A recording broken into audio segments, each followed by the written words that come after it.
Que pena, saímos do ar. Vamos ver como é que ficamos.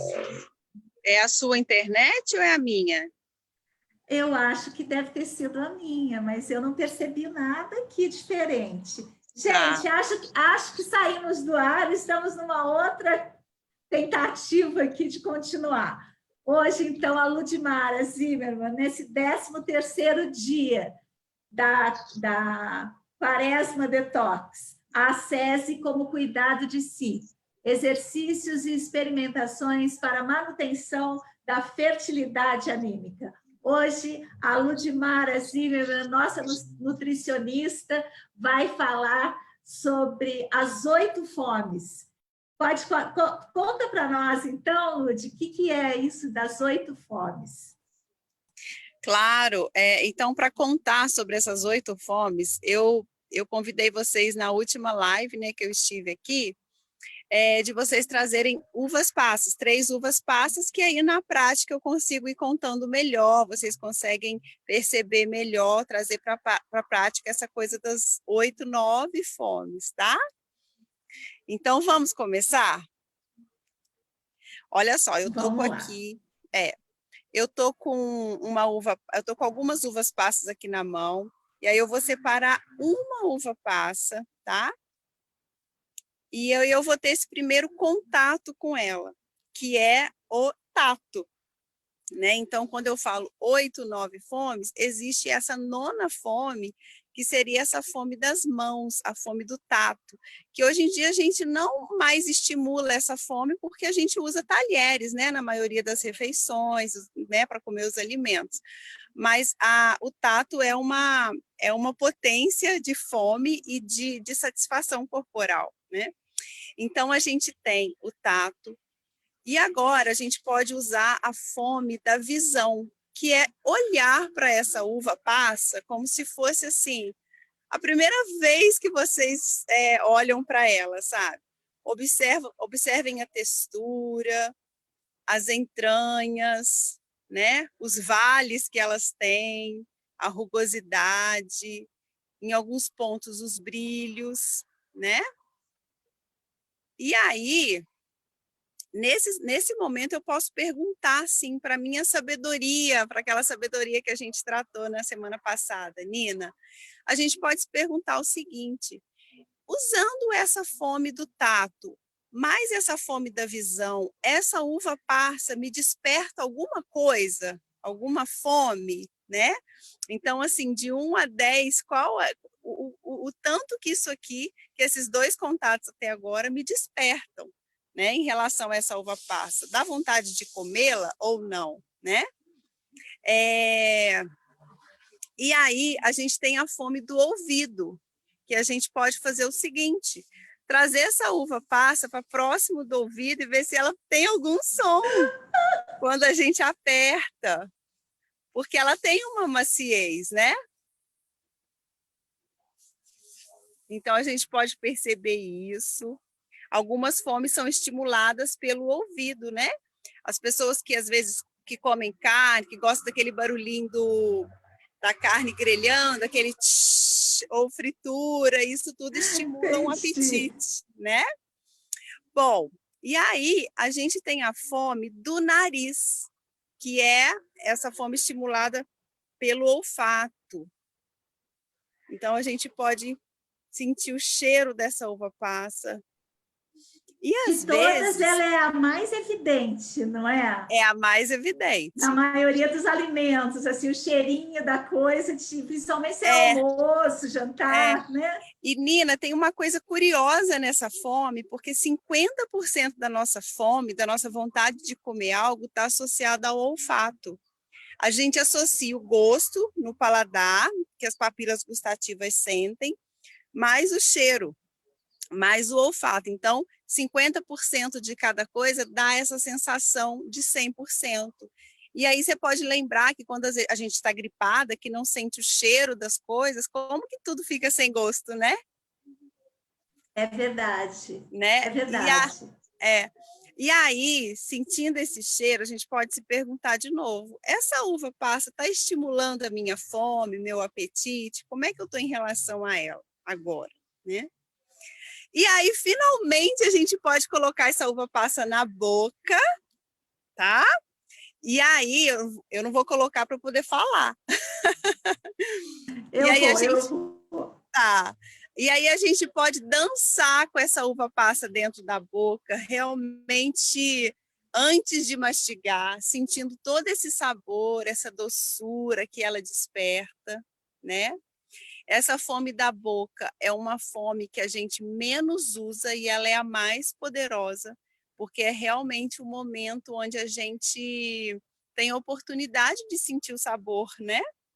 De alguma coisa. Então, a gente está num momento de vida, assim, enquanto sociedade, que tudo é tão corrido, a falta da presença é tão grande, que a gente come tudo rapidinho, às vezes a gente já julga o alimento de ser um alimento ruim, e aí julga que ele não é bom, e a gente acaba comendo rápido aquele alimento, parece que é para a gente nem perceber que a gente está comendo, né?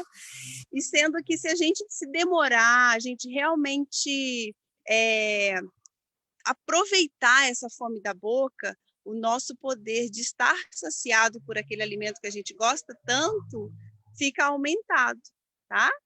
Então, vocês podem morder essa uva passa para liberar... Eu já engoli.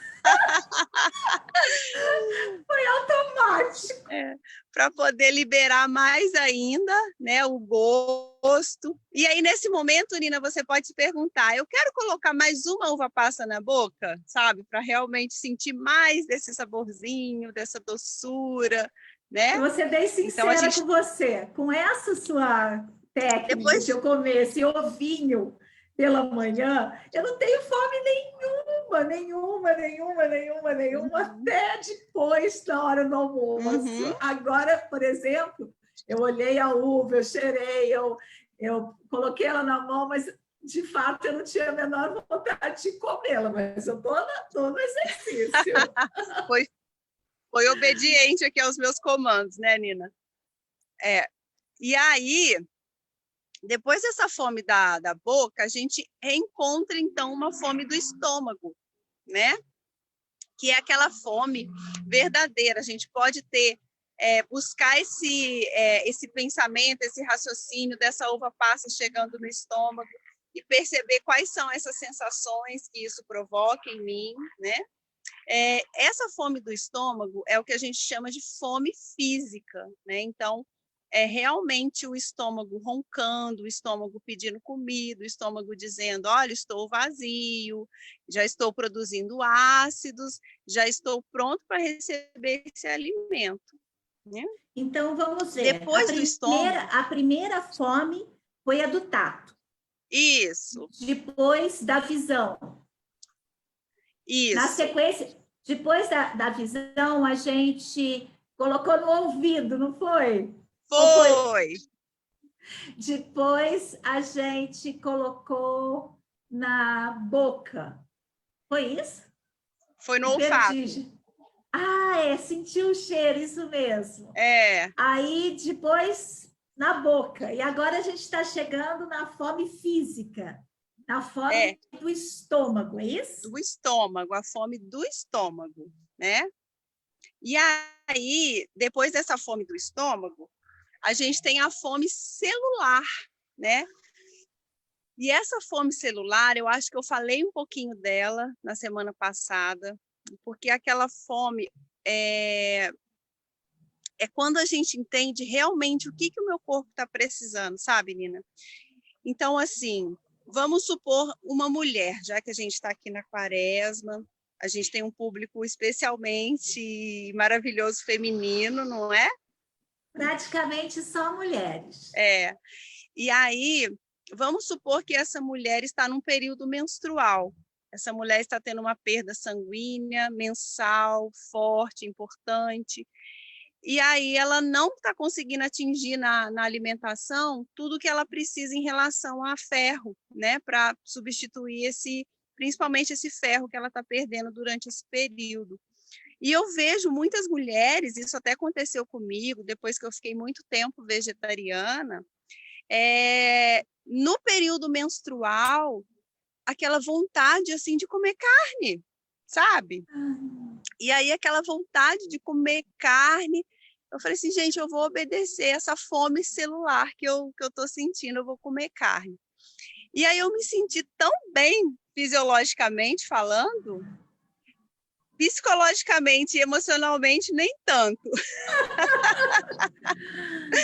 Mas eu me senti muito bem fisicamente, sabe? E isso fez algum sentido para mim. E hoje eu me considero uma flex vegetariana, né?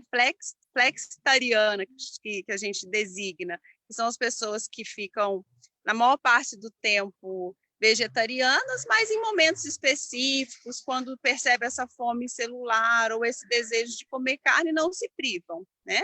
Eu acho que eu me considero assim também, Lute. Inclusive, lá em casa tem uma história muito engraçada, que é quando a gente era radical vegetariano. Aí, um dia a gente chegou à conclusão que precisava incluir um pouco de carne na dieta. E aí eu comprei uma carne e fui preparar um bife acebolado. Eu não como bife, mas eu fui preparar o bife acebolado. Enquanto eu preparava o bife, olha a fome, o meu marido, o Marden, que você conhece, começou a andar pela cozinha, para um lado, para o outro, para um lado, para o outro, parecia um bicho esperando a comida. Ele mudou completamente a atitude, o jeito, ele ficou ansioso por aquele alimento. Eu penso que isso, e hoje ele está vegetariano de novo, né? Mas passou muito tempo comendo assim, desse jeito flex, né? Mas foi muito interessante, porque dava para ver essa fome celular se expressando com toda a sua magnitude, digamos assim, né? Esse relacionamento com a carne, ele toma um lugar na nossa alimentação, na nossa escolha, no nosso instinto muito importante. Cada um lida de uma maneira com essa questão, né, Nina? Mas eu acho importante eu conseguir ouvir essa minha fome celular e achei por bem ouvi-la e eu me sinto bem, com uma potência de trabalho maior, fazendo dessa maneira, sabe? E o emocional, o psicológico também já ficaram melhor, assim, por eu estar bem fisicamente, né? Legal. Olha só, Lute, como a gente caiu, ficou meio confuso, mas eu queria ter iniciado, né, a nosso encontro hoje com aquela pergunta que veio lá de trás. Certo. Lembra que a Ângela acabou de entrar aqui, fez um comentário. Semana passada, ela falou assim, será que a Luz poderia comentar um pouco sobre vegetarianismo e veganismo, que, ao meu ver, está relacionado com essa consciência e também com culpa? Então, eu acho que essa questão da fome celular que você trouxe, ela está bem associada com essa pergunta, né? Hoje a Ângela comentou assim, ó, estou no caminho do vegetarianismo e também sinto vontade de carne às vezes no período menstrual. E como, né? Então, eu acho que essa questão do veganismo, da culpa, se a gente pensar nessa fome celular, a gente vai perder esse sentimento, desde que a gente esteja num patamar de saúde, porque a gente pode ter também uma fome perversa, né? Que nos intoxica. Muito bem. A gente pode ter uma fome que ela está viciada, né? Então, a gente está viciado em determinado alimento, a gente pensa em ficar sem, a gente já imagina todas as nossas células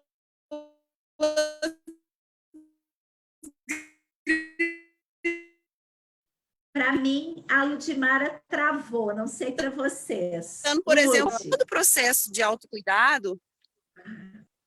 Para mim, você tinha travado um pouquinho. Ah, tá. Todo o processo de autocuidado, na verdade, ele precisa nascer dessa escuta, né? Do que o meu corpo está dizendo, o que o meu corpo está pedindo, pela minha verdade, pelo meu ambiente social, cultural, de alimentação familiar, aqui, nesse lugar, o que faz sentido para mim comer, né? Isso que eu sempre ofereço para o meu corpo, que as minhas células reconhecem enquanto comida. Então, sempre ouvir o corpo, né? Isso é um verdadeiro autocuidado, a gente vai sempre num caminho certo se a gente fizer isso. E aí, Nina, depois dessa fome celular, a gente tem a fome, que a gente fala que é a fome do coração. A fome do coração é aquele lugar onde, assim, por exemplo, a gente fez essa prática com a uva passa. Está fazendo, né? E aí muitas pessoas podem logo, rapidamente, associar a uva passa com o Natal. Então, é uma fome totalmente do coração, gostando ou não gostando da uva passa no arroz. É uma polêmica, né? É uma coisa que está presente no Natal de muitas famílias. Então, é uma fome que a gente, assim, associa um alimento a alguma situação especial, alguma pessoa querida, ou algum momento, algum sentimento, né? Então, essa fome do coração é aquela fome, assim, eu percebo que muitas pessoas que têm compulsão alimentar, sabe? Que vai comendo, comendo, e nunca se sentem realmente preenchidas, né? Fisicamente, era de se imaginar que essa pessoa já está preenchida, mas existe um vazio emocional grande, né? Que aí nunca a pessoa está saciada, né? Então, eu percebo assim, eu tenho, por exemplo, uma coisa que eu adoro, para trazer aqui para vocês como exemplo. Eu tenho uma fome emocional, por exemplo, uma fome do coração, pela rabanada da minha mãe. Então, quando a minha mãe faz muito tempo que ela não tem muito tempo que ela não faz rabanada, sabe? Mas assim, quando vai chegando perto do Natal, eu fico lembrando dessa rabanada da minha mãe. E se um dia eu me ver diante dessa rabanada, com fome física, sem fome física, certamente eu vou fazer esse carinho para o meu coração, sabe? De comer, por exemplo, essa rabanada da minha mãe. E a gente tem a última fome, que é a fome da mente, que é essa fome extremamente, assim, julgadora, sabe, Nina? É uma fome que tenta colocar muito tecnicismo na coisa, que foi a coisa que a gente conversou semana passada. É aquela fome que julga uma os fome alimentos. racional. Racional, sabe? Não, eu vou comer isso aqui agora porque eu vou malhar daqui a pouco, então eu tenho que comer tanto de carboidrato e proteína e não sei sou o quê. eu e a banana, a tal da banana que você me obriga. É racional. Para eu encarar a tal da banana, eu tenho que tem que ser por obrigação. Tem que ser obrigação até a sua fome celular realmente estar toda acordada e o corpo realmente ir pedindo, né? Então a gente tem que dar um caminho, tem que dar um direcionamento. Deixa eu te contar que isso aconteceu. Esses dias eu tive fome de banana, coisa que nunca na minha vida eu tive. Ou seja, estou aprendendo. Muito bem. Certo, querida. Então, Nina, o que eu queria trazer de resumo em relação a essas 8 fomes é que, assim, que a gente não come só porque está com fome, sabe? A gente come por muitas outras questões. A gente come porque viu tá bonito, a gente come porque a gente está na casa de uma pessoa querida que fez uma coisa gostosa. A gente come porque o corpo pede. Então, assim, é entender, sabe? É entender bem por que eu como cada coisa, qual dessas fomes que cada alimento mais desperta em mim, né? E eu queria fazer um convite, assim, para a gente aproveitar muito dessa fome da boca, para a gente ficar saciada de seja qual fome que a gente tivesse, foi do coração, física, a gente aproveitando mais essa fome da boca, a gente vai se saciar mais, vai sentir plenitude com mais facilidade. Que é o comer devagar. E essa semana eu estou num exercício de comer com a mão não dominante. Sabe? Comer com a mão não dominante para poder comer mais devagar, realmente fazer esse exercício de descansar o talher, de ter essa dificuldade mesmo para comer, né? Legal. Olha só, a Inês está falando assim: também procuro sentir o que o meu corpo pede. Posso passar meses sem necessidade de carne, mas de vez em quando sinto falta e como. Pensei que tivesse a ver com o meu tipo sanguíneo, que é O positivo. Tem uma teoria, né, nesse sentido, não sei o que você acha dela. Continua, Inês. Tem aquela teoria de que os tipos O são os caçadores e que por isso sentem falta da carne e quando comem percebem maior disposição. É isso mesmo? Será essa teoria que circula, né, dos tipos sanguíneos?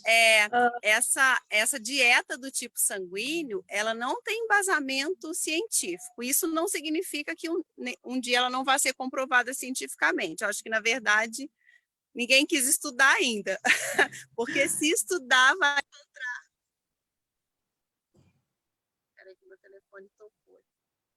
Se alguém estudar, vai encontrar algum nexo nisso, certo?